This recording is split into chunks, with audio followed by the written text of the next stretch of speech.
paz, pessoal, Jailton Góes da Igreja Virtual. Amigos, eu gostaria de falar um pouquinho, fazer um comentário aqui sobre as falas de Francisco, né? Papa Francisco, para quem não sabe, propõe um livro novo, uma Bíblia nova, né? Propõe uma atualização dos textos bíblicos, né? Muitos de nós evangélicos têm ficado meio que chateados com essa fala de Francisco, né? Não, porque a Bíblia é a palavra de Deus e ele não pode mexer na Bíblia porque a Bíblia é a palavra de Deus. Irmãos, vamos entender na íntegra o que é que propõe o Francisco aí quando ele diz que quer mexer na fala bíblica, né? nas escrituras, né? O que acontece? Hoje a gente tem muita coisa aí que nasceu de falas mal interpretadas da Bíblia, né? Muitas igrejas, né? Muitos segmentos, né? E o Francisco fala que não, que ele quer mexer na fala, porque aquela fala não está legal, ela é muito antiga e precisa ser renovada. Bom, a maioria dos pastores aí ficaram com a pulga atrás da orelha e morrendo de medo. Mas o que eu gostaria de dizer uma coisa a você que é autêntico, ao cristão autêntico, né? Nós já conhece a palavra de Deus, sabe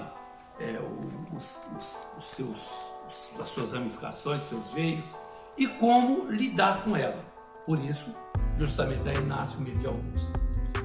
Uma fala mais nova para a Bíblia, uma fala mais atual no nosso século, vai acabar com muita pilantragem no nosso meio, com muita coisa que não remete ao eterno, com muita coisa que estão fazendo por aí, mas que não tem fundamento, não tem por que ser feito, não tem por que ser ensinado aquilo, não tem que ser uma doutrina, não tem que ser um dogma, porque não é, né? Então a gente tem muito dessa coisa da criacionice e usar a Bíblia, né? Pegamos um versículo lá, isolado, e fazemos ali uma doutrina e levamos as pessoas a crer por ali. Muito bem, o Papa, né? Muito embora eu também não concorde com muitas coisas que esse Papa fala, mas eu não vejo nisso um perigo e nem um problema. Até porque, meus amados, a primeira Bíblia quem escreveu foi os católicos mesmo, né? Foi eles mesmos que escreveram. Nós somos evangélicos? Somos, mas nós dependemos da mamãe, né? Da mamãe católica, no caso, né? Tem gente que escreve, não tem nada com isso. O livro Bíblia é uma ferramenta da Igreja Católica que nós evangélicos também usamos. Por que não se tinha medo de que se as pessoas usassem a Bíblia nos séculos passados e até mesmo na atualidade, né? Por que os pastores, quando eu falo de pastores, falo pastores mesmo, aquele que estudou lá 10 anos, 12 anos, enfim, né? Não desses que recebe unção ali, se converte e já no outro dia pastor. Estou falando dos pastores. Por que nunca tivemos medo? Porque o pessoal vai ler um pouquinho e vai desanimar, não vai ler, e se ler também não vai entender, e não entendendo, né? Dane-se. O que acontece? Hoje a juventude lê, né? Sabe ler, tem tanto analfabeto, né? Uma coisinha ou outra ali que eles não entendem, eles vão lá no tal do Google lá, e dá uma corrida aqui, dá uma corrida ali, logo pega uma interpretação mais coerente. E isso tem gerado um problema nas igrejas. O pessoal tem lido mais, tem buscado o entendimento mais, né? Estão sendo um pouco mais vendido na questão, tem que ser pela fé. Porque pela fé não precisa provar nada, né? É tudo pela fé mesmo, né? Tudo no campo das suposições. Supunha que, tenho fé que, é isso, basicamente é isso, né? Então a fala de Francisco, irmãos, ela não assusta ninguém, não precisamos ter medo disso. Deixa o Francisco para lá, nós seguimos com o Senhor. Amém, meus amados? Deus abençoe. Essa é a primeira das pautas que eu queria tratar nesse pequeno vídeo que nós vamos fazer. A outra pauta se trata da questão de tantos suicídios de evangélicos dentro da igreja, principalmente no meio pentecostal. Quando eu falo pentecostal, eu coloco junto o neopentecostal, embora ser pentecostal é uma coisa, e ser neopentecostal é outra, embora seja meio que igual, mas tem uma grande diferença, né? Eu falo porque sou neopentecostal, ou melhor dizendo, fui neopentecostal, né? Então eu sei que há diferenças. Bom, a gente tem visto aí muitos pastores vivendo uma vida de derrota, falando de um Jesus vitorioso, que dá vitória, que garante uma vida feliz e alegre, mas ele mesmo vive uma vida desgraçada. Conheço alguns. Bom, e é sobre isso que eu queria falar um pouco com você, meu irmão, que está à frente de uma obra e não entendeu nada. Se converteu, mas não entendeu nada. Acha que é pastor, mas não sabe nem o que é pastorear. Mas precisa aprender, já que você assumiu essa característica, esse ministério, né? Bom, primeira coisa.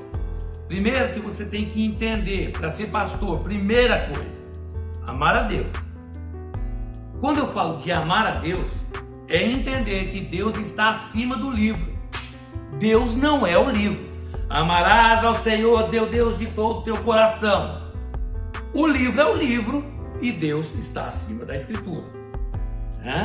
Escritura, aquilo que está escrito. Deus não é aquilo. Deus está acima.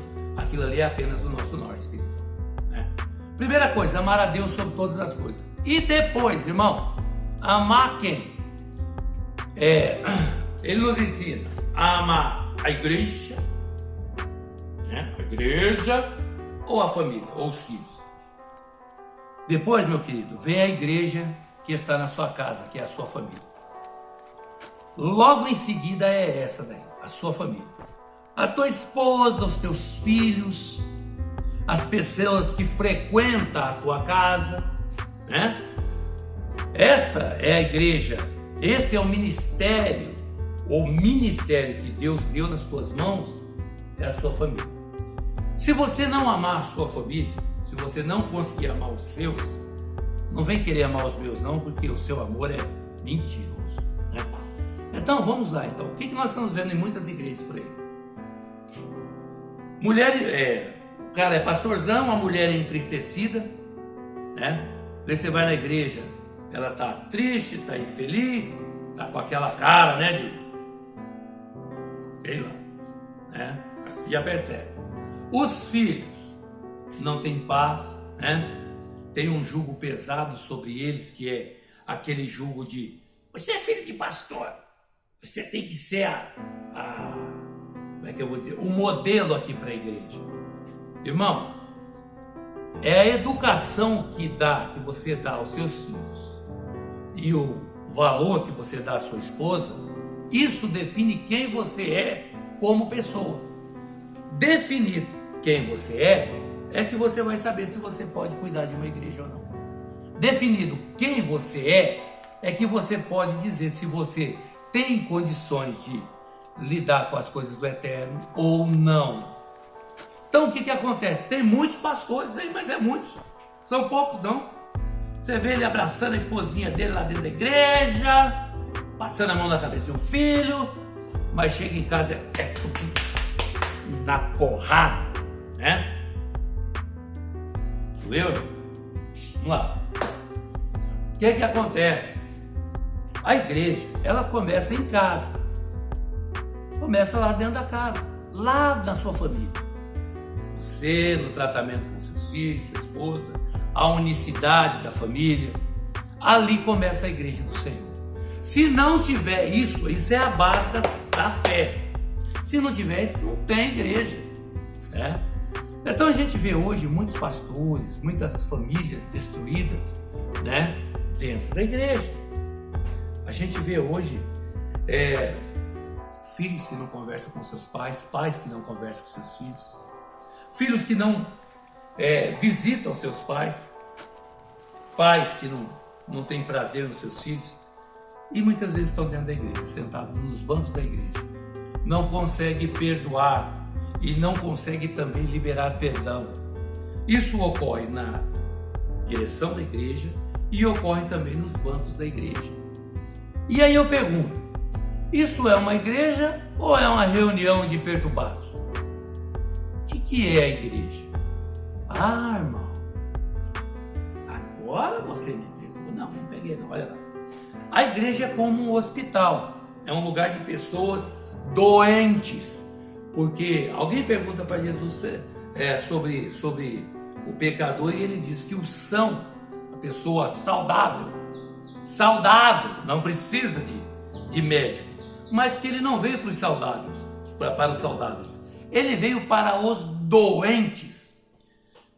Mas dentro do hospital, tirando os enfermeiros, aqueles que militam na limpeza e o médico, o resto são doentes. Logo que o doente fica curado, ou ele se habilita a ajudar outros doentes por amor, ou ele sai, se afasta. Por quê? Porque ali é um lugar para doentes, né?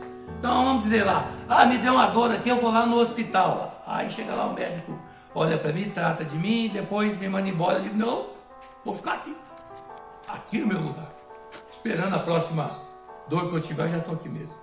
Ninguém faz assim, a pessoa sai, né? E se for preciso, ela retorna. Então você quer dizer que eu não preciso estar dentro da igreja? Eu quero dizer que você precisa estar em Cristo e que a igreja é a sua família. Quando digo isso, digo aos membros da igreja. E com relação aos pastores, para saber se você está sarado e curado, você precisa conhecer o que permeia sua mente. Está nela. Como fazer isso, hein, irmão? Como é que tu vai descobrir se o teu coração, porque quando a gente fala em coração, não se refere ao órgão que bate, mas sim aos nossos sentimentos, a nossa, enfim, mais aos nossos sentimentos do que a qualquer outra coisa. Como descobrir qual é a nossa situação diante de Deus? Receita simples, simplíssima.